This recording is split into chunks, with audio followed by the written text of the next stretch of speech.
কোনো রাস্তা তৈরি করা হবে, একদিক দিয়ে মাত্র রাস্তার কাজ শুরু করা হয়েছে, সেখানেই বারবার ভেঙে যাচ্ছে অন্য দিক দিয়ে কাজ শেষ করার আগে। কিন্তু তারপরেও এখানে কিছু কাজ বাকি রয়ে গিয়েছে। আর যেটা বলা হয়ে থাকে কোনো জায়গায় ঢাল হয়ে গেছে, গর্ত হয়ে গেছে, সেখান দিয়ে আবার সংস্কার করার প্রয়োজন পড়েছে, সেটা তো আলাদা বিষয়। এখানে ময়লা রাস্তায় কারা ফেলে সেটা খুঁজে বের করাটাও একটা কঠিন কাজ। এটা হলো মাছ ব্যবসার জিনিসপত্র, এখানে রেখে মাছ ব্যবসা করে। যারা মাছ ব্যবসা করে তারা আবার পলিথিন ও বিভিন্ন জিনিস রাখে, যেমন ভ্যান গাড়িতে বা অবৈধ ফুটপাত দোকান বসালে সিটি কর্পোরেশনের লোকজনের অনুমতি নিয়ে বা এলাকা ভিত্তিক রাজনৈতিক নেতাকর্মীর নির্দেশনা মেনে যারা ফুটপাতে দোকান বসায়, মোবাইলের সিম কার্ড বিক্রি করে বা বিভিন্ন অর্থ মোবাইল অ্যাপের মাধ্যমে ডিজিটাল পদ্ধতির মাধ্যমে লেনদেন করে, তারা তাদের ময়লা আবর্জনা, যেগুলোকে বলা হয়ে থাকে দোকানের পণ্য কেনার পর সেই মোড়ক বা বোতল বা যেটা ফেলে দেওয়ার জিনিস, সেগুলো এখানে ফেলে রাখে। এখানে আগুন ধরায়া মশা মাছি তাড়ায়, যারা ফুটপাতে বসে তারা এগুলো করে। এইসব ময়লাগুলোই মূলত এই ড্রেনগুলোতে পানির স্রোতের সাথে যেতে থাকে। যেটা ছোট ময়লা সেটা কখনো কখনো চলে যায় ওই লোহার শিকের ফাঁক দিয়ে, কিন্তু যেটা বড় ময়লা সেটাই মূলত এখানে আটকে যায়। তো সবাই যেহেতু ময়লাটা রাস্তায় ফেলে, তাই রাস্তা পরিষ্কার না রেখে এরকম ড্রেন থাকার পরেও সুবিধা ভোগ করা সম্ভব না। যেটা বলতে নিয়েছিলাম, সিটি কর্পোরেশন বলেছিল যে ফুটপাতে দোকান বসাতে তারা দিবে, আবার কখনো কখনো সিটি কর্পোরেশন ফুটপাত থেকে দোকান তুলে দেয় বা ইন্টারনেটে অনলাইনে অফলাইনে মানুষের মুখে ফুটপাত দখল মুক্ত বা ফুটপাত দোকান উচ্ছেদ অভিযান দেখানো যায় বা দেখা হয় বা শোনা যায় বা জানা যায়। তো যাই হোক, ফুটপাতে কিন্তু দোকান রয়েছে। হ্যাঁ, আপনার বিশ্বাস হবে না, সিটি কর্পোরেশনের কর্মকর্তারা থাকার পরেও, তারা নিয়মিত মাসিক বেতন নেওয়ার পরেও, তারা টিভিতে, পত্রিকাতে, রেডিওতে পারফরমেন্স দেখানোর পরেও ফুটপাত এখনও দখল করে দোকান বসানো রয়েছে অবৈধভাবে। আর সেগুলোর ময়লাও অন্ততপক্ষে এই যেটাকে বলে শহরের ব্যবস্থাপনা, সেটার এই চিত্র প্রমাণ করছে।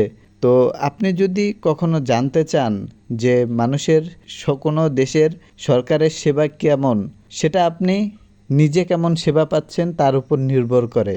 আপনি যদি বলতে চান সরকার কি দুর্নীতিগ্রস্ত নাকি সরকার ভালো, সব কাজ করছে সময় মতো, সেটা আপনার উপর নির্ভর করে।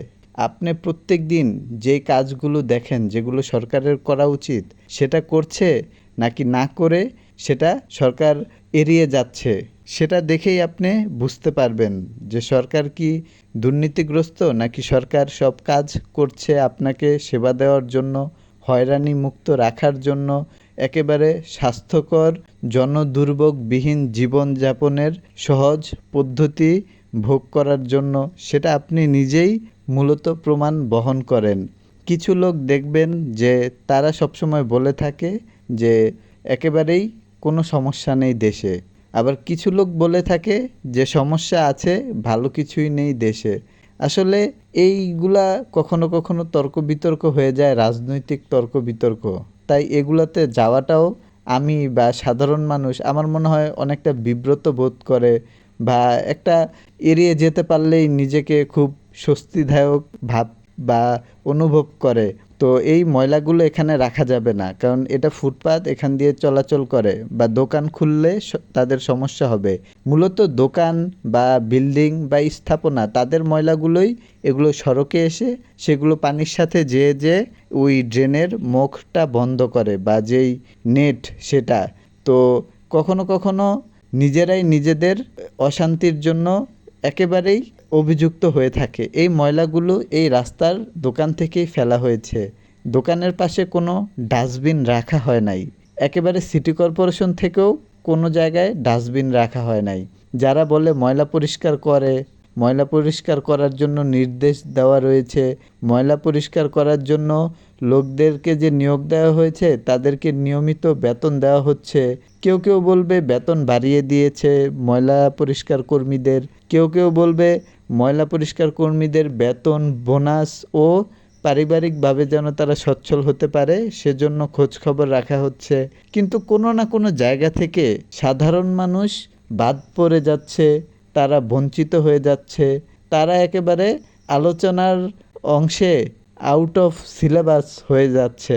সাধারণ মানুষ বলতেই পারবে না যে তার বাড়ির সামনে, স্কুলের সামনে বা কোনো ধর্মীয় প্রতিষ্ঠানের সামনে ময়লা আবর্জনা রয়েছে, কারণ তারা নিজেরাও এখানে ময়লা আবর্জনা ফেলে।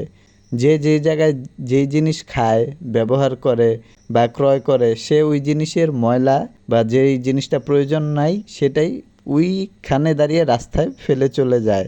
একেবারে রাস্তার সাইডেও রাখে না, মাঝখানে ফেলে। গাড়ি আসা যাওয়া করে সেই ময়লার উপর দিয়ে, মানুষ আসা যাওয়া করে সেই ময়লার উপর দিয়ে। ময়লার ডাস্টবিন রাখা বাধ্যতামূলক করা উচিত প্রত্যেকটা দোকানের সামনে, বাড়ির সামনে, শপিং মলের সামনে। একেবারে দায় নিয়ে তারা এই কাজটা করবে যেন পরিষ্কার পরিচ্ছন্ন নগর ব্যবস্থাপনা বাস্তবায়ন করা যায় ও সবাইকে সুস্থ জীবন ব্যবস্থা দেওয়া যায়।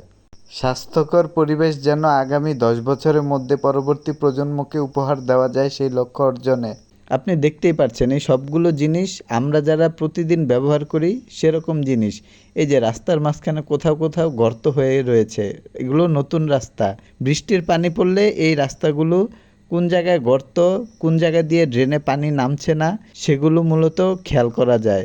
রাস্তার ডিভাইডার রাস্তার সাইডে রাখা হয়েছে অবৈধ অটোরিকশাকে সুবিধা দেওয়ার জন্য। না হলে ডিভাইডারগুলো রাস্তার মাঝখানে রাখলে অটোরিকশাদের ওই সিরিয়াল মেনটেন করতে হয়, যানজট লাগিয়ে তারা আগে চলে যেতে পারে না। মাঝে মাঝে এরকম ভালো কাজও করতে ইচ্ছে হয়, তবে সবসময় সুযোগ পাই না, আর সেটা পাইলে একেবারে ভালো কাজ করে ভিডিও ফুটেজ রেখে দেই যেন মানুষের মুখ থেকে বাহবা পাই, কিন্তু যদিও তা পাই না। তো এভাবে আমি কখনো কখনো নিজেই নিজের প্রচার চালাই, একেবারে হাঁসের মতো পদ্ধতি করে প্রচার চালাই। মনে হচ্ছে যে আমার সমস্যা হচ্ছে বৃষ্টি রোদে, কিন্তু আসলে আমি উপভোগ করার জন্যই এই কাজগুলো করে থাকি। সেখান থেকে যদি ভালো কিছু হয়ে থাকে তাহলে তো আমার জন্য ভালো কিছু বয়ে আনছে। এই যে অটোরিকশাটা আমি ভিডিও করার সময় আমাকে ধাক্কা লাগিয়ে গিয়েছে, আমি জানি না যে সে ভুল রাস্তায় এসেছে না আমি ভুল রাস্তায় গিয়েছি। আমি মূলত দেখাতে চেয়েছিলাম যে রাস্তার কোথাও গর্ত রয়েছে, সেখানে পানি জমে রয়েছে বা ড্রেন দিয়ে পানি যাচ্ছে না, রাস্তায় এমনভাবে কোনো কোনো জায়গায় গর্ত হয়ে রয়েছে। এই অটোরিকশাগুলোর সামনে গ্লাসের পরিবর্তে পলিথিন লাগানো হয়, এগুলো পলিথিনে বৃষ্টিতে দেখাও যায় না। Member, chairman, ward commissioner, mayor, parliament member, রাজনৈতিক দলগুলো তাদের নির্বাচনী ইশতেহার এভাবে ভুলে যায়।